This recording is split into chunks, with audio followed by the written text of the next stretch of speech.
everyone, welcome to Sweet Pea Sid's Inspirations. My name is Sydney, and today we are going to learn how to do the reverse Tunisian crochet stitch. And this is a very basic stitch for Tunisian. And if you know anything about crocheting, which hopefully you do if you were trying out Tunisian, you know that there is a back post double crochet, single crochet, half double crochet, whatever. And this is what I would compare the stitch most to, but Tunisian style. And you know, you set this stitch up like you typically would with Tunisian. So you will chain up and then catch your loops through the chains and then do your return pass.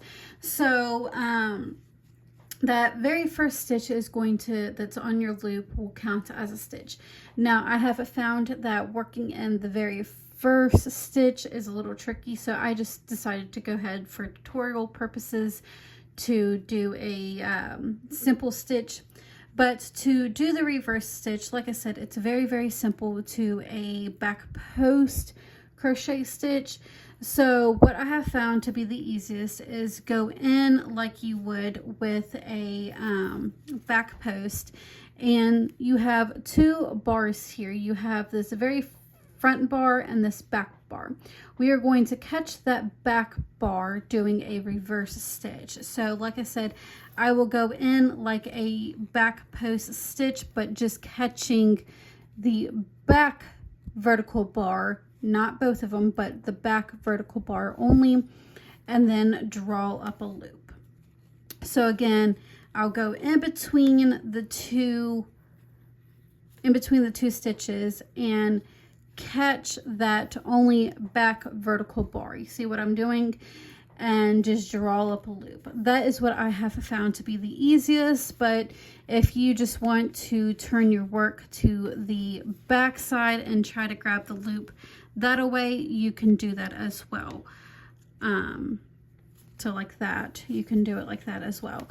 And you just continue doing that for the remaining of this row. And once you have gotten to the very end, you will do like as normal and pick up those two sidebars and draw up a loop. So that is your forward pass for a return, or for a reverse stitch. And for a return pass, you will pull through one, and then for the remaining of the row, you will pull through two. Pull through two, pull through two until you have reached or pulled through those last two stitches.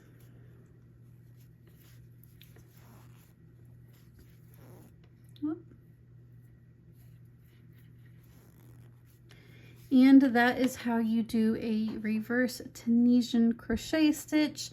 If you have any questions, comments, concerns with this stitch or any other stitches, please feel free to email me. I do have other Tunisian crocheting tutorials along with crocheting and knitting as well, spinning, weaving, whatever. So again, if you enjoy this tutorial, don't forget to give this video a like, share, comment, or subscribe. And I hope you all have a wonderful day, and I will see you guys next time.